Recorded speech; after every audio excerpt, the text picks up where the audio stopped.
Acidente no Ambo deixa mais de 70 feridos, um deles com um membro amputado. Especulação de preços pode levar ao tribunal comerciantes que vendem produtos da cesta básica. Médicos e sociedade civil juntam-se em prol da febre reumática numa atividade desportiva. Israel intensifica ataques por terra no sul da faixa de Gaza. Estas e outras para ver agora no Domingo Notícias.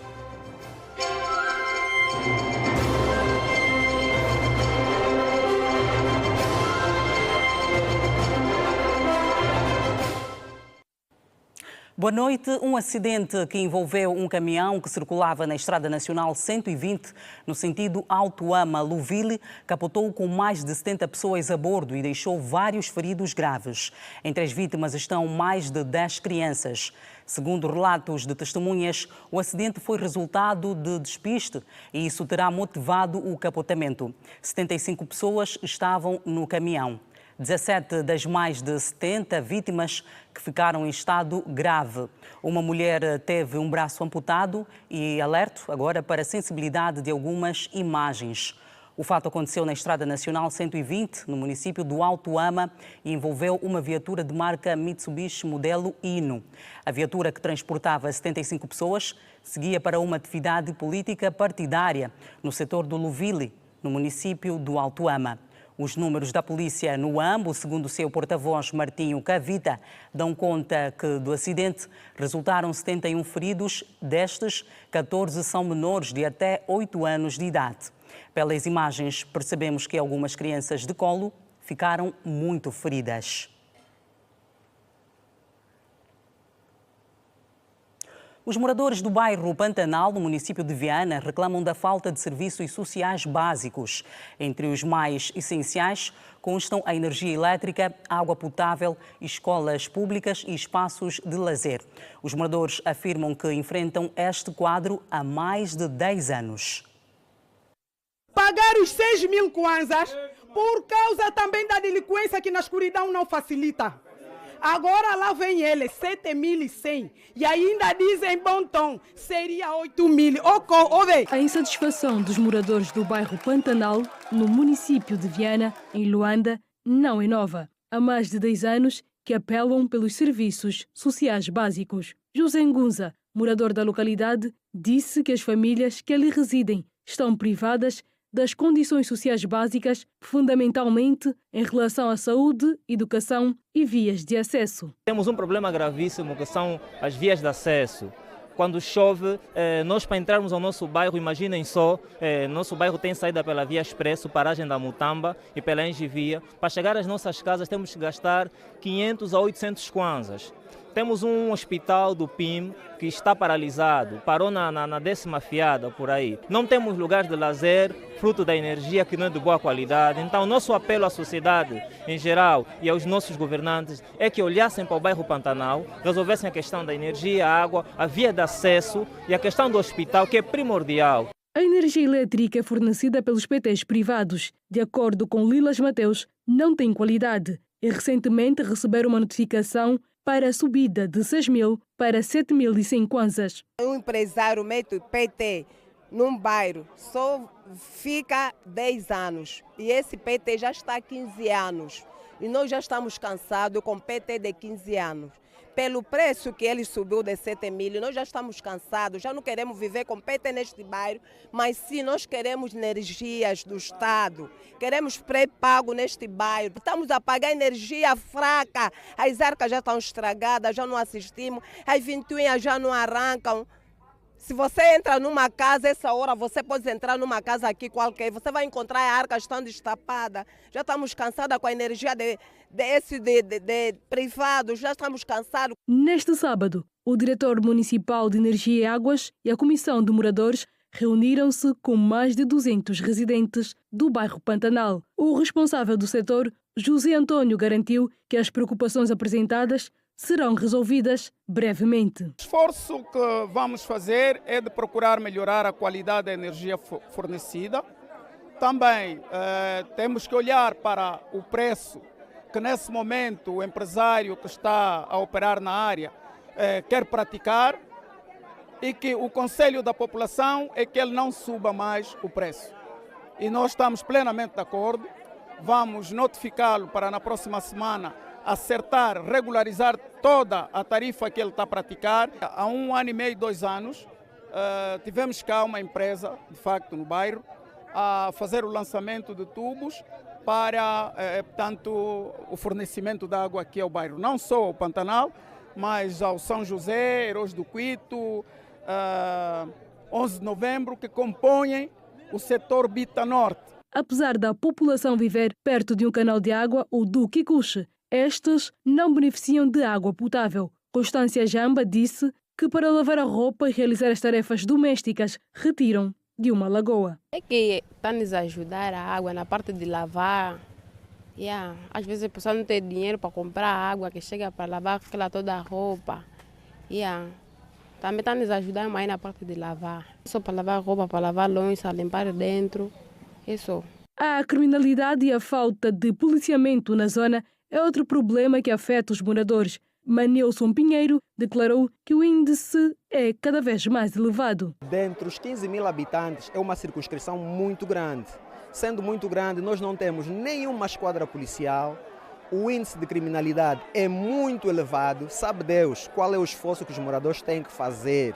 Quer dizer, os moradores aqui têm que ser polícias, têm que agir de mãos próprias. Temos assaltos, crianças são colocadas nas arcas. Imagine que a esquadra mais próxima que nós temos aqui está a mais de 4 quilômetros. O bairro Pantanal está localizado no distrito urbano do Kikuche, município de Viana, e conta com mais de 15 mil famílias. E no fim de semana, produtos como o tomate, berinjela e o peixe registraram subida no mercado do 30. A Rede Girassol esteve no local neste sábado e constatou a alteração dos preços, que, segundo as vendedoras, se deve em parte à subida no preço do gasóleo. Alguns produtos da cesta básica voltaram a disparar nos mercados informais. O tomate, os preços variam de 200 a 500 kwanzas. O mesmo acontece com a cenoura, pimenta, berinjela e pepino. A caixa de pepino comprávamos a 2.500, a 3.500.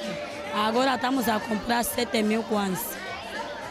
A cenoura comprávamos o saco a 7 a 8.000 kwanzas, agora está 22, 25 mil, por causa da subida do combustível. Baixa o preço do tomate, não tá caixa para 21 mil.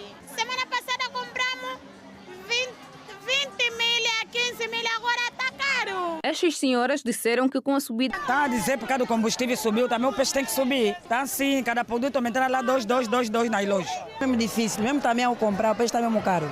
O peixe está mesmo muito caro. 15 mil, 10, dependendo do motorista. Há quem pede 15, há quem pede 10, há quem pede às vezes 20. Vai depender do motorista. Mesmo a compra do peixe é a mesma coisa, porque também utilizam gasolina para conseguir tirar o peixe do mar e para fora. Então eles dizem que não podemos vender peixe barato porque também o combustível está caro. É aquela mesmo, ganha lá uns 5. Você compra, assim compra 3, 2,5. Você vende cada 1.000 para também ganhar 500 kwanzas. Os preços já estavam acessíveis. O combustível subiu, os preços aumentaram mais. Suponhamos o óleo, que eu consumo óleo, está mais caro ainda. O bidão de óleo que já estamos a comprar a 950 está agora 1.200. Bidão grande, aquele que estávamos a comprar 6.500, já está por aí 10 mil, de 5 litros. Está muito cara, não estamos a aguentar com esse preço. Cliente assíduo do mercado do 30, André Mombo, argumentou que a subida do preço do combustível impulsionou o aumento da cesta básica. Lógico que impulsionou a subida do preço da cesta básica, porque essas mesmas cestas básicas, para sair de um ponto para outro, há uma necessidade de deslocação. Então, o escoamento desse mesmo produto da cesta básica, muitos deles vêm do interior da parte da província, e há uma necessidade de ter uma viatura para a locomoção desse mesmo produto, de Benguela, do Uís, para até a Luanda. Então, na subida do preço do combustível, automaticamente, se eu, por exemplo, como um motorista, antes o frete cobrava 10 mil kwanzas, com a subida do preço do combustível, lógico que tem que acrescer mais uma percentagem. André Mombo disse que o governo deve chegar a um meio termo em relação à situação dos combustíveis essencialmente para aqueles que diariamente transportam os produtos dos campos para os mercados informais. E o governo deve tomar uma medida. Primeiro, quanto às estradas que dá acesso a essas mesmas fazendas, o estado das estradas influencia muito e logo uma promoção ou um estilo de compra de combustível para todo aquele que tiver a fazer o produto de escoamento do interior do país para a cidade. O óleo de cozinha, o bidão de 20 litros, custa agora 36 mil kwanzas. Na família das hortaliças, os preços mantêm-se entre 100 e 200 kwanzas. Outros produtos que não registraram qualquer aumento foram o feijão, a carne, a fuba e o arroz. A Associação da Defesa do Consumidor promete levar às barras do tribunal comerciantes que continuam a especular os preços dos produtos da cesta básica. A instituição reuniu-se com os importadores e comerciantes de Cabinda para alertar sobre as consequências desta prática, onde a sociedade é chamada a denunciar atos do género. O índice elevado de especulação dos preços de produtos da cesta básica preocupa a Associação da Defesa do Consumidor em Cabinda. Para se contrapor a esta situação, a associação promove encontro com os importadores, comerciantes e membros da sociedade com o objetivo de alertar sobre as medidas que serão aplicadas aos que especulam os produtos nos mercados. De acordo com a Associação da Defesa do Consumidor, a população em Cabinda tem estado a sofrer bastante com as especulações dos preços dos produtos da cesta básica. Doravante, medidas de fiscalização serão implementadas. A população é chamada a participar nas denúncias, a fim de facilitar os trabalhos dos técnicos. Nós, enquanto defensores do consumidor, temos estado a registrar um conjunto de anomalias no mercado de consumo que fere substancialmente aquilo que são as normas, aquilo que é a lei de defesa do consumidor, sobretudo nos seus artigos 4º e 5º. O quarto fala realmente de quais são os direitos do consumidor e esses direitos são sistematicamente violados. O responsável da Associação da Defesa do Consumidor em Cabinda afirma que a situação especulativa chegou a um nível insustentável na província. Nós temos estado a registrar a coabitação de produtos alimentares com produtos nocivos. Portanto, é inadmissível quando vamos num estabelecimento, muitas das vezes um estabelecimento de renome, e vai encontrar, suponhamos, arroz, onde vende o arroz, também vende a gasolina.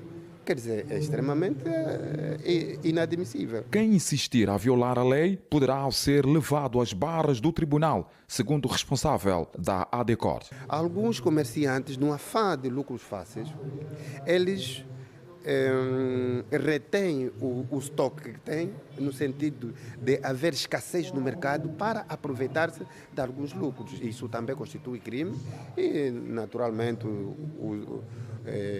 os órgãos judiciais também têm estado a tomar a peito, porque nós temos estado a levar muita gente à barra do tribunal, caso a situação se impor. Importadores, comerciantes, prestadores de serviços estão a ser alertados sobre as consequências que podem advir com a prática de especulação de preços dos produtos da cesta básica. 60% das cirurgias que o Complexo Hospitalar Cardeal Dom Alexandre do Nascimento realiza são de febre reumática, uma doença que começa com dores nas articulações e atinge o coração. A preocupação da direção do hospital levou hoje médicos e sociedade civil para uma corrida acompanhada de exercícios para promover melhor saúde cardiovascular. Em Angola, a febre reumática é diagnosticada desde os cuidados primários de saúde nos postos, centros de saúde e hospitais municipais e de nível provincial e central. Sim, temos a nível do país, as províncias como Luanda, Huila, que são as que mais afetadas, e quase 60% das cirurgias realizadas no complexo hospitalar são por febre reumática. Então, razão pela qual estamos a consciencializar a nossa população para que tenha consciência de que essa doença existe. Mais de 200 pessoas, entre médicos e sociedade civil, participaram na manhã deste domingo da corrida reumática realizada na Marginal de Luanda pelo Complexo Hospitalar de Doenças Cardiopulmonares Dom Alexandre do Nascimento. Foi uma caminhada de 4 quilómetros, seguida de exercícios físicos para alertar sobre a doença e sensibilizar para o combate. O conclave tem a ver com doença cardíaca reumática, que é uma endemia no nosso país, que afeta o coração e que leva à cirurgia cardíaca. E então essa marcha, esse evento é para sensibilizar e criarmos estratégias para combater este mal. Cidadãos que já viveram nesta condição precária de saúde e operados no complexo hospitalar também participaram do evento. Gaspar da Costa foi operado há 2 anos. Diz ser uma prova de que a doença tem cura, mas alerta para a prevenção. Estou aqui para representar a corrida reumática, uma vez que faz parte da saúde. E estou aqui, sinto-me bem, não é? Sinto-me bem. Fiz os exercícios todos, corri 4 quilômetros, seguindo as orientações médicas. Vive-se normalmente. Eu estou aqui, hoje eu faço, sempre que acordo, faço 3 quilômetros de caminhada, de corridas e sinto-me bem. Quem participou sabe da importância dos exercícios físicos para o combate à doença cardiovascular. Portanto, vivemos numa altura em que as doenças crónicas já estão mais prevalentes, então é necessário cuidarmos da nossa saúde. Não há nada melhor do que fazer exercício. Faz-se acompanhado de muita prática, não é de exercício, quer desportiva também. E essa marcha, de facto, vem para trabalhar a capacidade motora, intelectual e psicológica, não é, da sociedade, em especial da juventude. A médica Adriana Bernardo avança sobre os primeiros sinais da febre reumática. Existem os sinais e sintomas de insuficiência cardíaca, que temos a falta de ar, o inchaço dos pés, o cansaço fácil e a palpitação. O coração começa a bater muito rápido. Perante esses sintomas, devem procurar unidades de saúde para um diagnóstico, para uma ajuda médica. Esta atividade faz parte do segundo conclave realizado pelo Complexo Hospitalar Cardial Dom Alexandre do Nascimento, que acontece até nesta segunda-feira, onde vão ser debatidos temas relevantes para a saúde, com foco na importância do diagnóstico precoce e as suas implicações para a melhoria do prognóstico dos pacientes. A Administração Municipal de Talatona realizou uma feira de rastreio e consciencialização da luta contra o cancro do colo do útero. O evento, que contou com exames preventivos gratuitos, teve uma adesão satisfatória. Conscientizar e educar a população, promover o aumento do conhecimento sobre o cancro do colo do útero, seus fatores de risco, sintomas e a importância da prevenção levaram à realização de uma feira de saúde no município do Talatona na manhã deste sábado. Uma ação que, para quem acorreu ao local, é de extrema importância, uma vez que o acesso à saúde é fundamental. Fiz a consulta de oftalmologia e ginecologia. Sim, gostei do atendimento, está a atender mesmo bem. Tem um impacto positivo e esperamos que façam isso mais vezes, que das próximas vezes façam parte desta atividade, porque é uma boa atividade e nos ajuda a nos prevenir de várias doenças. Torna-se importante ainda a necessidade do cuidado redobrado com a saúde da mulher. Daí a feira levar aos munícipes palestras sobre a importância da realização dos exames preventivos regulares. É uma oportunidade soberana de fazermos essencialmente o rastreio do câncer do colo, que é uma doença prevenível, e então achamos essa feira oportuna para cuidarmos da saúde das mulheres. Entre os principais sintomas do cancro do colo do útero está o sangramento vaginal, corrimento e dor. Com o aparecimento destes sintomas, é necessário recorrer a uma unidade sanitária mais próxima. Por 20, 25 anos pode fazer o rastreio do câncer do colo, principalmente quando já tem relações sexuais. Portanto, já é mandatório fazer o exame do rastreio do câncer do colo quando já têm relações sexuais. Na feira foram também prestadas consultas de outras especialidades. Tinha que cuidar da medicina geral, cuidando do estresse, controlar a ansiedade. Hoje é sábado, muitos de nós não temos outra ocupação e aqui dá para dar uma corrida muito rápida. A feira de saúde foi organizada pela Direção Municipal de Saúde do município do Talatona, dirigida a toda a população daquela circunscrição.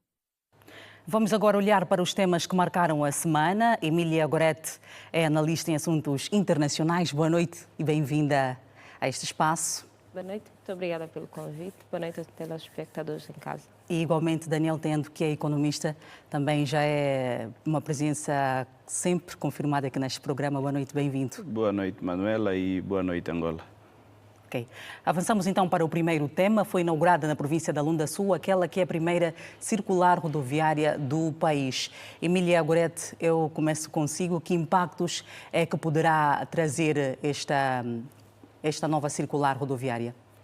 É de conhecimento geral que a parte leste do país acaba por ser a parte que tem mais dificuldades a ter acesso a vários serviços, e este terminal pode dinamizar esse processo. O Estado fez metade do trabalho, falta outra parte. A outra parte é tentar mover serviços para aquela região. Eu falo de serviços como instituições financeiras, como serviços de tecnologia, eu falo internet, telefone, energia, água. Por quê? Porque os operadores, estes operadores privados é que vão fazer, sim, gerar desenvolvimento naquela região, porque não adianta termos infraestruturas se não vamos dar o devido uso àquelas infraestruturas, ou que não haverá ambiente propício para as pessoas quererem estar naquela região. É de louvar, sim, sobretudo porque não liga só a província ao país, e sim a países como a República Democrática do Congo e a República do Congo. Muito bem. Daniel, tendo esta circular, vai permitir que haja um maior descongestionamento da cidade de Saurimo, além da ligação com outras províncias. Olhando para a nossa conjuntura económica, que benefícios é que poderá verdadeiramente trazer esta circular rodoviária?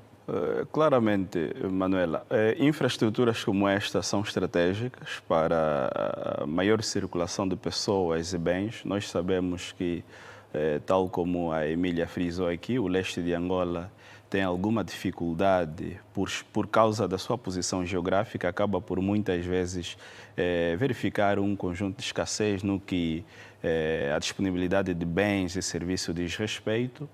A particularidade destas circulares é que acabam por descongestionar a cidade, porque são estradas que passam fora da cidade, e isso permite maior circulação de mercadorias e bens. Províncias como Bié e a província de Malange, que são potencialmente agrícolas, servirão de fornecedores de produtos para esta província, essencialmente no caso concreto da Lunda Sul, porque nós sabemos que é uma província que, não obstante de ter um potencial aí adormecido, mas tendo em conta a sua estrutura econômica, habituou-se muito a focar-se na exploração de recursos naturais, o que atrasou, de certa maneira, a exploração agrícola. Por isso é que os preços a nível da cesta básica dos produtos essenciais são muito altos nesta província, e o que se espera, obviamente, é que com a inauguração desta circular haja maior circulação ou fornecimento de bens, e tal como a Emília também frisou, é fundamental que o Estado e o setor privado olhem a Lunda Sul e tantas outras províncias do nosso país como espaços oportunos para dinamizar negócios, porque de nada adianta termos infraestruturas como esta se não existirem produtos ou bens e serviços para aquela população. Sabemos que é uma das províncias do país com taxas de desemprego muito alta, porque a juventude padece desses serviços, não há infraestruturas que poderiam empregar a juventude local. Então, infraestruturas como esta é uma forma que o Estado tem de melhorar o ambiente de negócio local e fazer com que outros players do setor privado olhem o mercado como um espaço para investir. Muito bem, Daniel. Ainda na província da Lunda Sul, já estão concluídos os 30 projetos inscritos no PIM, uma meta que outras províncias não têm conseguido atingir.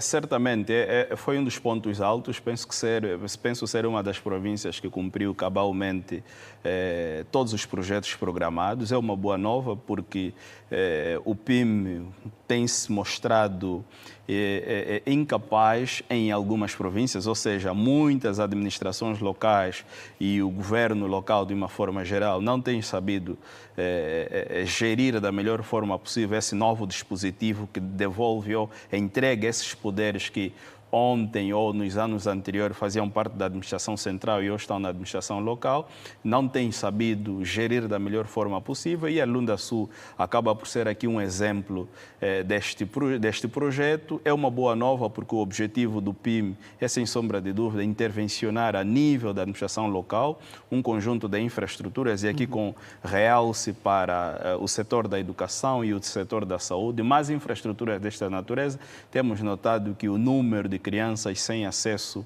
ou com dificuldade de entrar no nosso subsistema do ensino é gritante. Cerca de 2, 3, 4 milhões de crianças ano, de forma global, não têm tido acesso a serviços educacionais, e quando se cumpre metas como esta, percebe-se claramente aqui uma boa intenção de quem o faz, e agora tem que se capitalizar essas infraestruturas para que a médio e longo prazo consigam resolver os problemas da sociedade.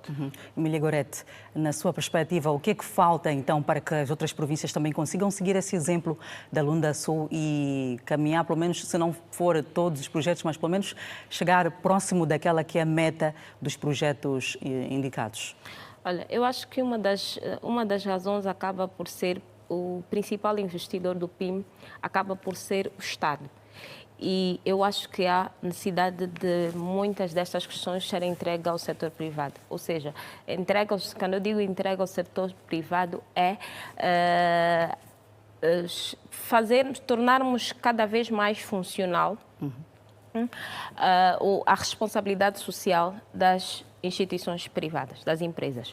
Ou seja, para beneficiarem de incentivos fiscais, elas devem participar com alguma intensidade em projetos que contribuem para o desenvolvimento das comunidades. Desenvolvimentos esses que vai acabar por gerar não só benefícios para essas empresas, mas para o Estado e para o cidadão. Então, se nós, infelizmente, nós temos uma lei do mercenato, que é a lei que regula os incentivos fiscais para as empresas que participam no desenvolvimento das comunidades, que não está regulamentada. Ou seja, nós temos a lei existe, mas não está operacional. Por quê? Por falta de técnicos, por falta de não estar adaptada à nossa realidade. Então, nós precisamos, ou o Estado precisa ir aliviando as suas responsabilidades. E depois, a província da Lunda Sul, como o Daniel frisou muito bem, ficou durante muito tempo preso aquilo que era a exploração mineira. Isso fez com que eles depois percebessem que ficaram no tempo e acabaram por estar um bocadinho mais atrasados em relação às outras. Claro que o comprometimento deles em cumprir os programas do PIM é bem maior do que uma outra província que tem alternativas. Às vezes, o ter alternativas faz-nos nós não termos o mesmo rigor em executar determinados projetos, e eu acho que, infelizmente, é isso que vem acontecendo em algumas províncias para não se cumprir aquilo que foi estabelecido. Manuel, só para contribuir nessa questão também, e olharam aqui, por isso é que eu disse que inicialmente muitas províncias vieram, as notícias surgiram ao público da incapacidade e insuficiência, é que isto no passado era uma tarefa do governo central. As empresas que trabalhavam no setor muitas vezes tinham indicação direta do governo central. O que é que o PIM fez? Deu poderes à administração local. Desta vez, são as administrações locais, as administrações municipais, que têm a responsabilidade de desenvolver concursos públicos para se encontrar empresas a produzir localmente, para construir localmente. O que é que aconteceu? Muitas dessas empresas que foram selecionadas não reuniam background, não reuniam conhecimento suficiente para levar a cabo estas obras. Outras mesmo, através de negociatas e interesses inconfessos, não conseguiam terminar as obras, o que fez com que, numa boa parte das províncias, notamos que as obras nem chegam a 50% por incapacidade, do ponto de vista dessas empresas, por não terem condições suficientes para desenvolver. Por isso é que há outras províncias em que o nível de execução é muito elevado e outras províncias nem por isso, exatamente porque falta background, falta conhecimento dessas empresas. Daí o maior rigor, e o Estado, na altura, quando trouxe o PIM, trouxe um conjunto de dispositivos de fiscalização, porque sabia-se que era uma empreitada que teria os seus custos. Muito bem, vamos avançar para outras matérias e voltamos a falar da subida do gasóleo na classe dos transportadores de mercadorias e também dos taxistas. A medida já é motivo de várias queixas e constrangimentos. Que consequências é que pode trazer, Daniel, tendo esta subida? Bom, já estamos a viver as consequências, não é? Os preços a nível do mercado já dispararam e aqui disparar de forma desproporcional, porque a subida foi na ordem de 50%, saímos de 200 para 300 kwanzas, mas a subida dos preços a nível dos mercados já extrapolam. Há preços a subirem na ordem de 100%, 150%, o que exige aqui maior fiscalização, porque já frisamos aqui, há dois fenômenos a acontecerem. Por um lado, é o repasse do custo adicional ao preço final, ou seja, aqueles que estão a gastar mais no transporte fazem com que o mercado pague, ou seja, o consumidor tem de pagar esse custo adicional. Por outro lado, é o fenômeno da especulação. Há vendedores, há comerciantes que nem se justifica esta subida. E aqui há aproveitamento de alguns que, por má fé, vão agindo desta maneira. Mas em agora, menos de um mês, não é? Já vamos em menos de uma semana. Hoje faz exatamente uma semana desde que foi anunciado esta subida. E passado 2, 3 dias já se verificavam subidas fora do normal. Aqui o apelo para mitigar os efeitos desta medida, porque sabemos que é uma medida continuada, desde 2023, que o governo vai retirando de forma gradual o subsídio ao combustível. Estávamos muito colados à gasolina, agora é o gasóleo e certamente nos próximos dias será a gasolina, porque ainda não estamos no preço do mercado. Os nossos países vizinhos, o litro custa à volta de 900 a 1.000 kwanzas, o equivalente, olhando aqui a nossa moeda. Se a lógica do governo, acompanhando os discursos políticos, é chegar ao nível do mercado, retirando os subsídios, então poderemos chegar para lá dos 600, 700 kwanzas. Agora, em termos de mitigação, maior fiscalização do mercado. A outra questão deveria ser uma eventual subvenção ao setor produtivo, mas nós temos um problema aqui, é a informalidade das nossas atividades. Como é que nós vamos subvencionar o setor produtivo se nós não conhecemos quem são os transportadores de mercadorias que todos os dias saem dos grandes centros de produção para os grandes centros de consumo? Eu penso que esta medida deveria anteceder uma reorganização em toda essa cadeia produtiva. Tal como os nossos agricultores, as nossas famílias estão registradas em cooperativas, os nossos transportadores também deveriam ser registrados nas cooperativas. Aí eles chegariam com os tais passes nas bombas de combustível, nos postos de abastecimento, dizer, eu sou um transportador, está aqui o passe que confirme, e aí teria subvenção. Ou seja, eu defendo subvenção no setor produtivo, retirada na subvenção ao consumidor, porque é economicamente insustentável a longo prazo. Já no setor produtivo, nós temos objetivos estratégicos, segurança alimentar, pressupõe melhores condições para o nosso setor produtivo. E sem subvenção, nós teremos muitos problemas nos próximos tempos. Não nos vamos surpreender que os preços vão continuar a subir nos próximos dias e isso acaba por comprometer o controle da inflação que estava a ser muito bem feito durante os últimos 6, 7 meses. Muito bem. Emília, há aqui um grande receio também de que a corrida venha a subir nos próximos tempos, pois embora a associação garante aqui que não é esta a ideia. Isto vai, de alguma forma, pesar no bolso do cidadão? Com certeza vai pesar, porque, vamos, por um lado, quem controla a circulação rodoviária em Angola, infelizmente, não é o Estado, é o setor privado. E muitas vezes são eles a ditar as regras de jogo. Porquê? Porque o Estado não tem capacidade para operar sozinho neste setor. Então, isso faz com que a mobilidade acabe por ser muito mais cara do que devia ser, realmente ser. Claro que vai pesar no bolso do cidadão, vai, não só pela questão dos transportes, mas também pela questão da alimentação. O Daniel disse, e muito bem, na medida que vai se retirando essas subvenções ao setor dos combustíveis, podiam, sim, estimular o setor produtivo e as indústrias. Porque se nós tivermos que fazer uma avaliação dos próprios projetos do Estado, nós vamos começar a ver que o Estado tem boas intenções, mas os seus programas quase que não funcionam, porque não há uma verdadeira racionalização. Eu vou dar o exemplo do Prodese, por exemplo. O Prodese é o projeto que tem como objetivo estimular a diminuição de importação, incentivar a exportação e tentar, é a forma que o Estado encontrou para estimular a produção nacional. Só que, infelizmente, a produção nacional depende de importação. E depois, eu não sei se esse termo existe, há uma necessidade de se fazer uma desdolarização no mercado. Porque tudo é comprado em dólar.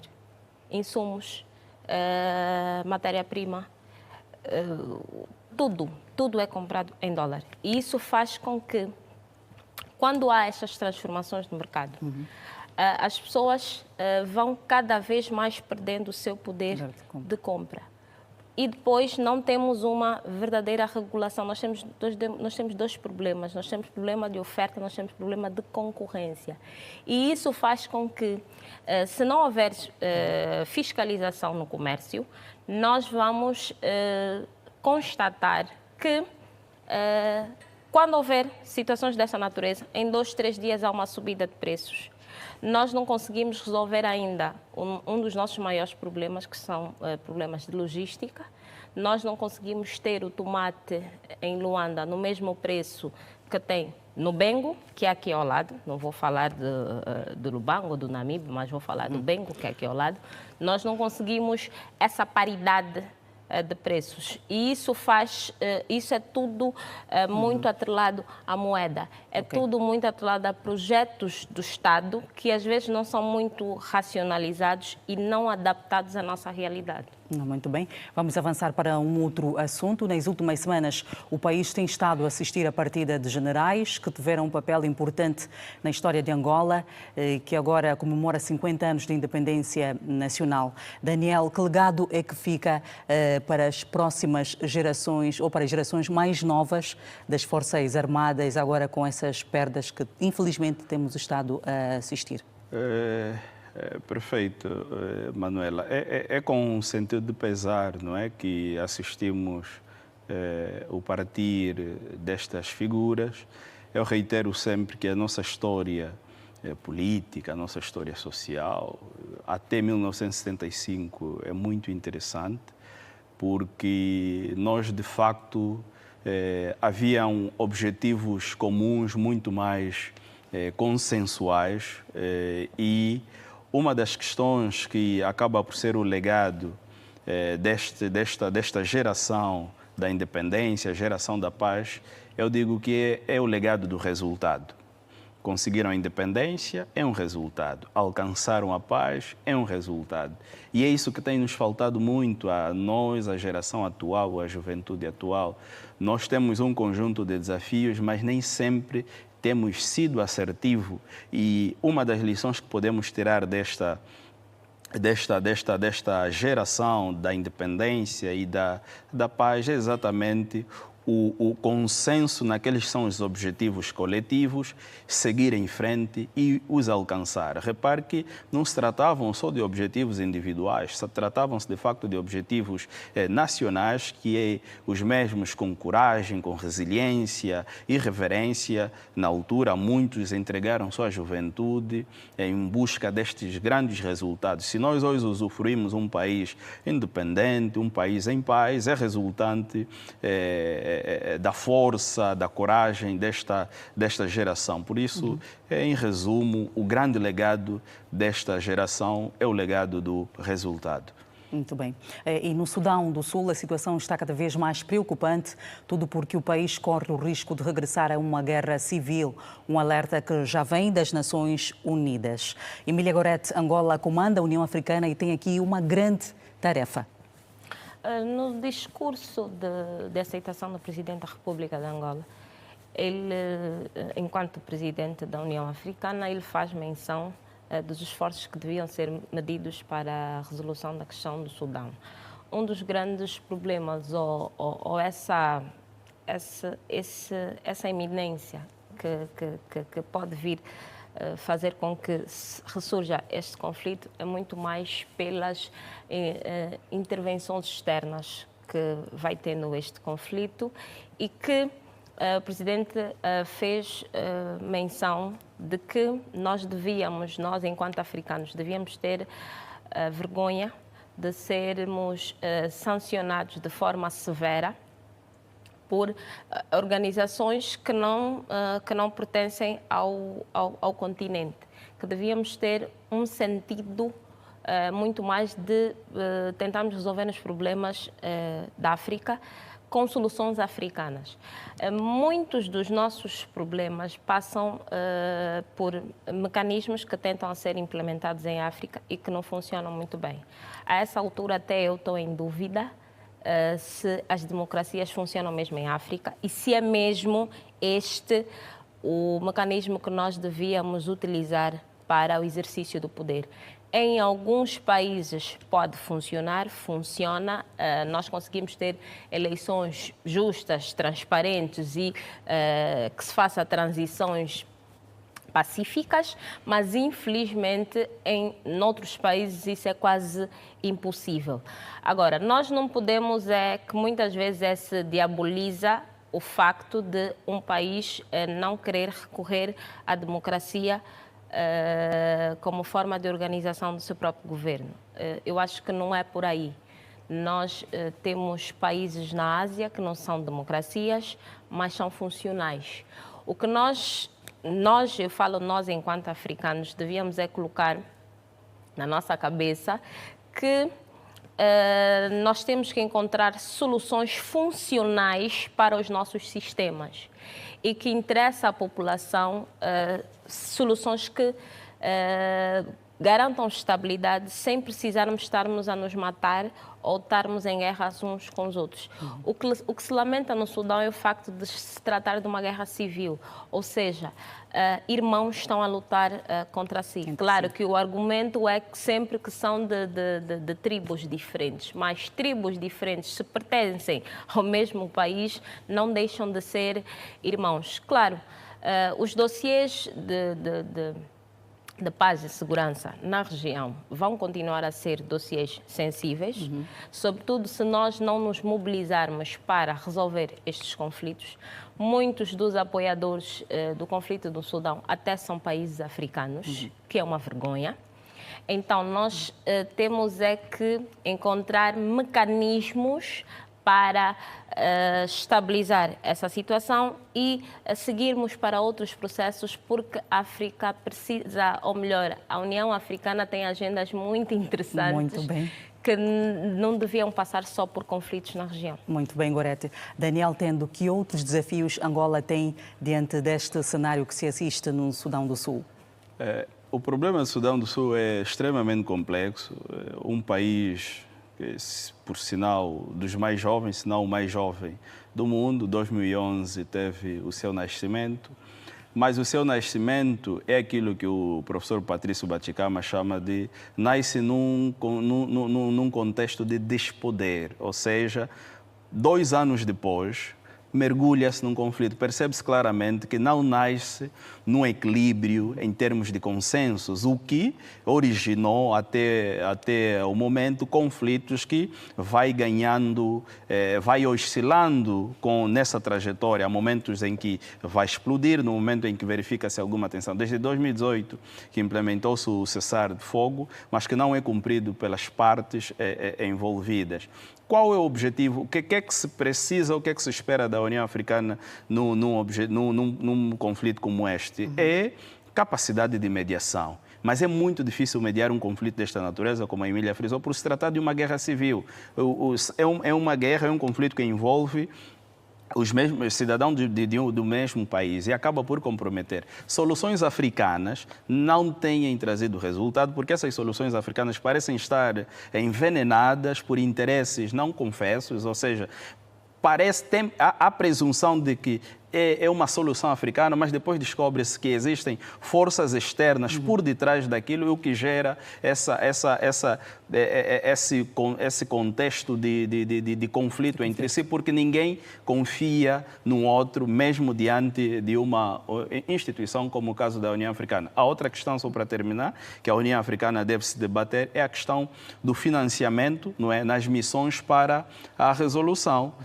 Nós sabemos que a União Africana tem problemas financeiros, os países os Estados-membros não têm tido capacidade de financiar, o que faz com que para mediar um conflito, para resolver um conflito, precisamos de intervenção da União Africana, a União Europeia, China, Estados Unidos da América, o que acaba por comprometer. O presidente Trump cancelou os financiamentos às ajudas humanitárias, o que vai eclodir aqui um fluxo maior de refugiados e os países fronteiriços, Uganda, Etiópia, Quênia, acabarão por ressentir desta questão. Precisa-se de solução, obviamente. Uma situação complexa, não é? Extremamente complexa e reforça mais uma vez aqui a ideia das instituições africanas que continuam a não funcionar e quando as instituições fracassam, o Estado todo fracassa. Por exemplo, muito obrigada, Joyce, por terem estado aqui neste espaço. Não dá para discorrer tudo, mas se calhar em outras ocasiões poderemos voltar a falar desse tema que não se esgota. Com certeza. Obrigada e continuação de boa noite. Obrigado. Boa noite, até a próxima. Vamos a uma curta pausa. Na sequência tem desporto para ver. Fique connosco. Até já.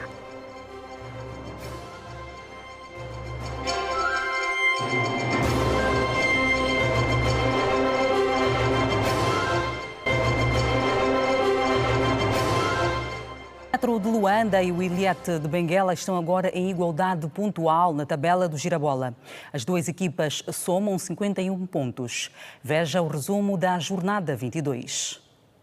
Na maior prova futebolística do país, Girabola, tivemos um fim de semana em grande e típico de deixar qualquer adepto de futebol sentado para acompanhar. O líder, Petro de Luanda, não conseguiu o triunfo nesta 22ª jornada e empatou sem golos em casa frente ao Cabos Corpo do Palanca em pleno estádio 11 de novembro, permitindo assim a aproximação do Wiliete de Benguela, que triunfou em casa na recepção ao Luanda City por 1-bola sem resposta, com golo apontado pelo avançado Caporal aos 48 minutos. Uma segunda volta do campeonato que está a ficar cada vez mais competitiva e com a liderança em jogo. O 1º de agosto também empatou sem golos na visita ao terreno do Sagrada Esperança. O Interclube, mais uma vez, esteve bem ao comando de Roque Sapiri, que venceu o Isaac de Benguela por 1-0 no estádio 22 de junho. Tivemos um total de 7 golos marcados e registrou-se vários empates na jornada 22. Na classificação, o Petro está a liderar com 51 pontos, seguido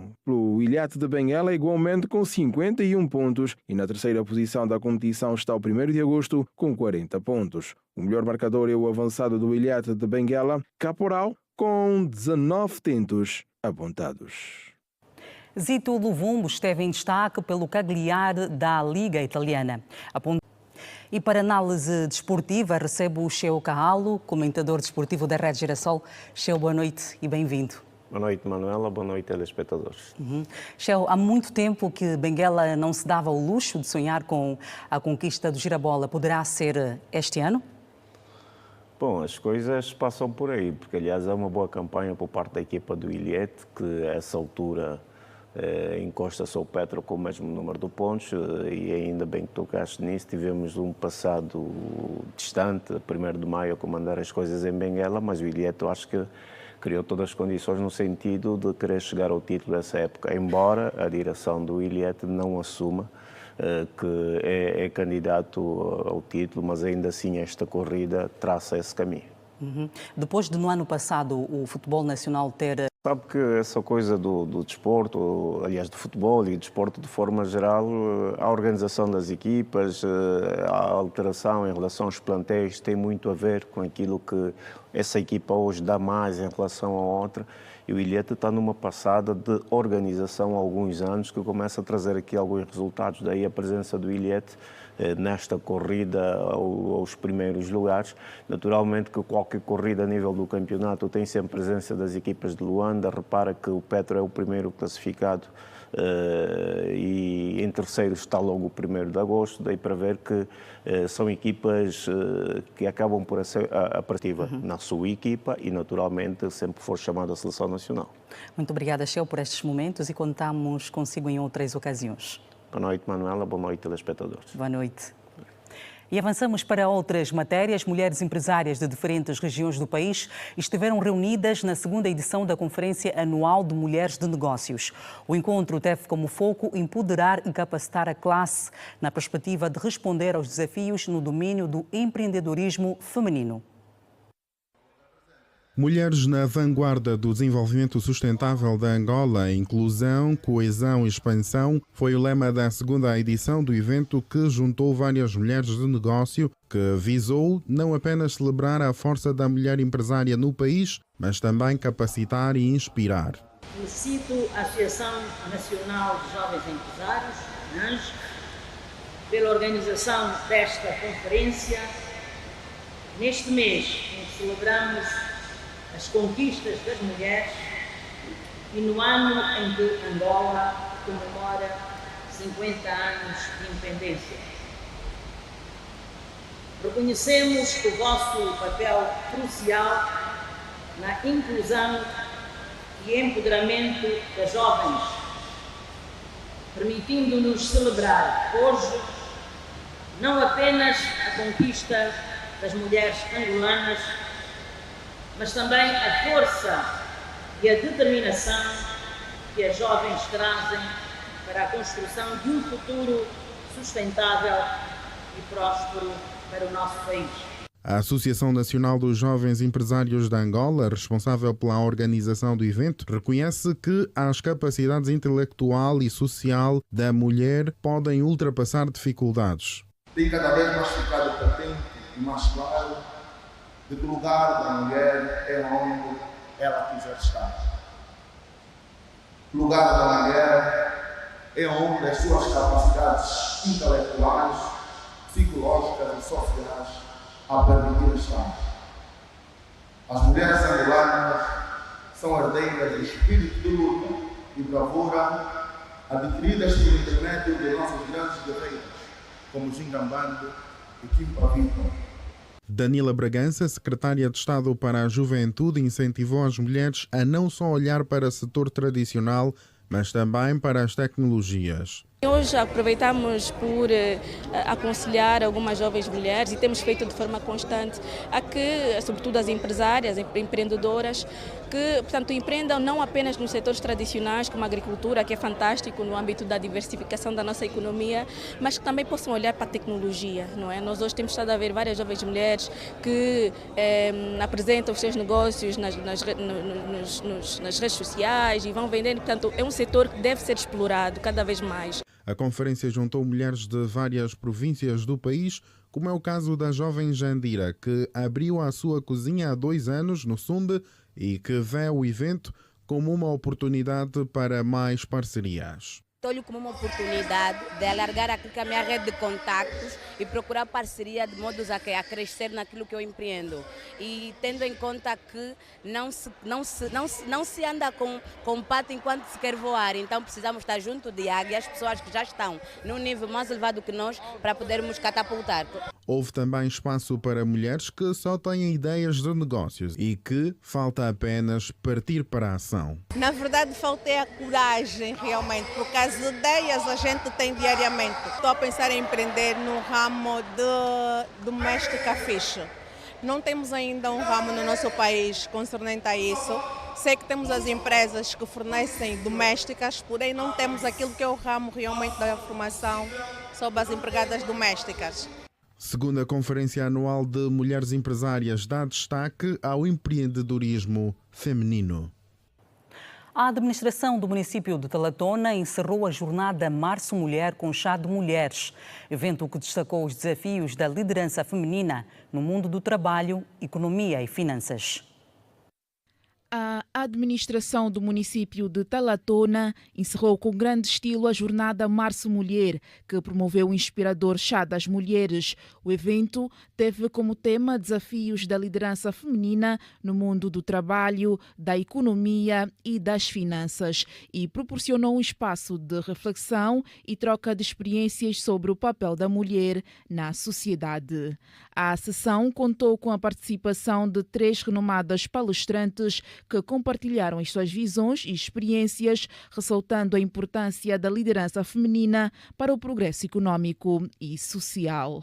Mel Chaves, apresentadora de televisão e empresária, referiu que apesar de vários papéis que uma mulher pode exercer, é importante manter o equilíbrio. Desde a gestão do lar, conciliar o trabalho com a família e conseguir também de alguma forma ter um tempo para nós, tempo de qualidade, que é muito importante em nós as mulheres também termos esse tempo para nós. Conseguir fazer aqui uma gestão boa desta agenda. Com a consciência que nem sempre vou conseguir fazer as coisas todas que me proponho a fazer, mas coisas vão ficar um bocadinho para trás, não é? Às vezes é termos esta consciência. Nós não somos super mulheres.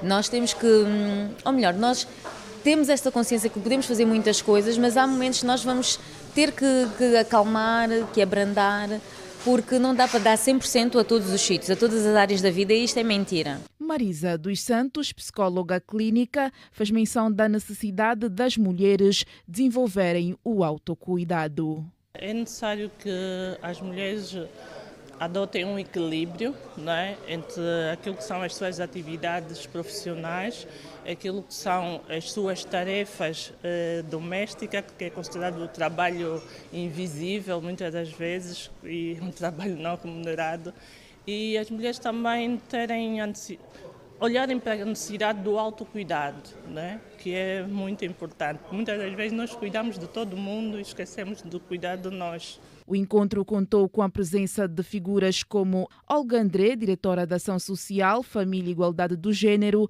e Sandra Batalha, administradora municipal do Talatona, que também destacaram o papel da mulher no trabalho. A mulher empoderada hoje, que vai à busca dos seus direitos para poder trabalhar, para poder ter igualdade de oportunidade que os homens.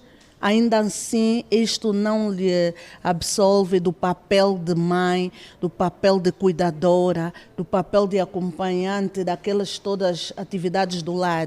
Então, a mulher fica cansada, extremamente cansada. E a mulher precisa desse apoio, precisa desse carinho, precisa desse acompanhamento constante de todos os meses, não só no mês de março. Enfrento como mulher, obviamente, em termos de posicionamento, porque as mulheres precisam de provar 2 vezes mais o quanto valem, precisam de ter a liderança intangível, porque a liderança feminina é não contestada, mas ela é muito questionada. E ser líder, enquanto mulher, é não perder, portanto, a essência, não perder a sensibilidade e, ao mesmo tempo, não ter sensibilidade para tomar determinadas decisões. Sandra Batalha acrescentou ainda que ao longo do mês de março a administração do Talatona desenvolveu várias atividades ligadas às mulheres. Nós realizamos várias atividades e obviamente sempre com foco naquilo que foi determinado pela entidade ou pelo setor que trabalha com a mulher e com a família. Portanto, olhar pelas meninas e mulheres, olhar para os direitos, igualdade e empoderamento. E nós desenvolvemos várias ações, dentre a palestra Jango de Valores, e muito recentemente desenvolvemos, portanto, a Feira da Saúde, essencialmente aqui virada para a mulher, ao tema do cancro do colo do útero, que esteve em alta, que denominamos de Março Violeta. Portanto, uma Feira da Saúde que contou com a participação de entidades privadas, os nossos médicos, enfermeiros e vários profissionais de saúde do município de Talatona, e conseguimos atender e fazer o rastreio não só do cancro do colo do útero, mas também do cancro da mama. Momentos de descontração não faltaram ao som das músicas de Edna Mateia e Carque-Sumba. As mulheres vibraram e confraternizaram. Vamos ao segundo intervalo. Na volta, saiba mais da ofensiva israelita em Gaza. Até já.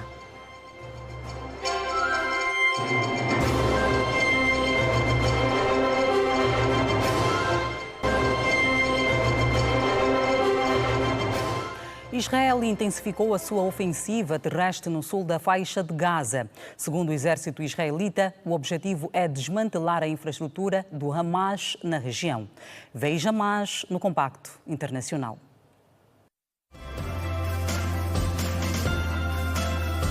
As forças de defesa de Israel dizem que expandiram a sua ofensiva terrestre no sul da faixa de Gaza, com as tropas avançando mais profundamente em Rafah, enquanto procuram expandir uma zona tampão ao longo da fronteira do enclave com o Egito. As forças de defesa de Israel dizem que as suas tropas continuam a desmantelar com sucesso a infraestrutura do Hamas e alvos noutros locais de Gaza. Numa publicação no X, eles anunciaram que vários alvos do Hamas, incluindo depósitos de armas, lançadores de foguetes e edifícios que servem como postos avançados militares, foram destruídos. Eles acrescentaram também que os ataques mataram vários combatentes do Hamas e combatentes associados ao grupo, baseado em Gaza.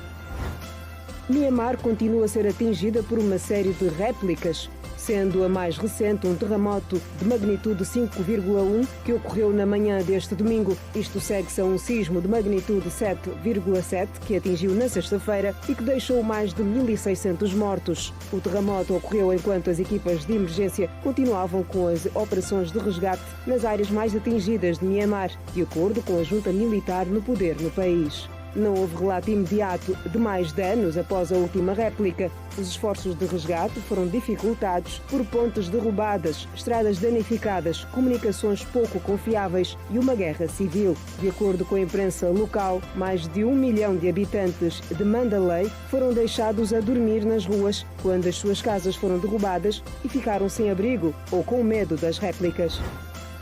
As autoridades ucranianas informaram que uma onda de ataques russos com drones durante a noite matou 2 pessoas na cidade de Kharkiv, no leste do país, e feriu outras 35. A Rússia lançou um total de 111 drones sobre a Ucrânia. As forças aéreas da Ucrânia confirmaram que abateram 65 dos drones, enquanto 35 saíram do radar, provavelmente devido à interferência eletrónica. As 2 vítimas em Kharkiv eram um homem de 67 anos e uma mulher de 70, segundo o governador regional de Kharkiv.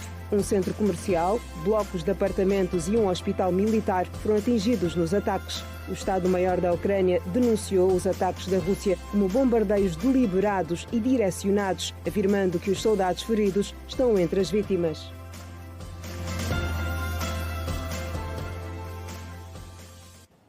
Luanda foi palco esta manhã de uma Assembleia Geral que abordou o compromisso com o empoderamento da comunidade. O evento foi promovido pela cooperativa Kudisanguessa, com sede em Malange. A cooperativa agropecuária Kudisanguessa, situada na província de Malange, na vila do Coal, realizou na manhã deste domingo em Luanda a sua segunda Assembleia Geral, com o objetivo de discutir questões relacionadas ao futuro da cooperativa, do turismo e da produção agrícola daquela circunscrição territorial. Isaac Luamba, presidente da cooperativa, disse que entre os objetivos da sua ação consta igualmente o apoio às comunidades rurais. Objetivos consistem em ajudar as comunidades do Quale, sabendo que são comunidades da área rural, carecem de todo tipo de apoio, de ajuda, desde o âmbito social, econômico. Então, a cooperativa Cudisanguessa propõe-se em apoiar essas comunidades. É uma cooperativa que tem apoiado muito o município do Quale, agora enquanto município e antes enquanto comuna, com algumas ações, não só no ramo da agricultura, mas como no ramo do saber e da saúde. Tivemos durante o período passado algumas feiras, feira de saúde, no município e em várias localidades do município. Sob o lema Um compromisso com o empoderamento da comunidade, o presidente da Mesa de Assembleia Geral, Alberto Cafuça, afirmou que a cooperativa vai continuar a sensibilizar as comunidades para receber investimentos estrangeiros, porque o futuro de Angola começa no campo. As localidades, às vezes, desincentivam o investimento de capital privado, nacional e estrangeiro, por a alegação de que as terras são dos seus avós, são terras suas e que não aceitam ninguém. Há uma espécie de afronta às autoridades e nós então entramos aí para sensibilizar, porque os benefícios são muito maiores quando nós aceitamos investimentos estrangeiros. Portanto, temos aqui uma folha de serviços muito grande, no fundo visando o desenvolvimento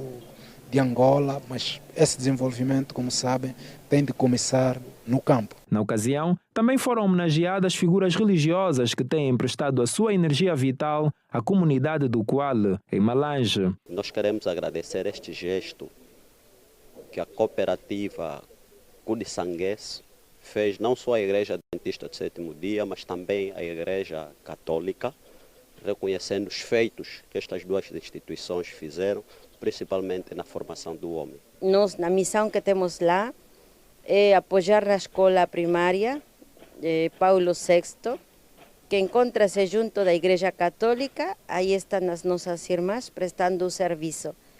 Pastoralmente também ajudamos no Massango e também ajudamos na catequese das comunas, não é?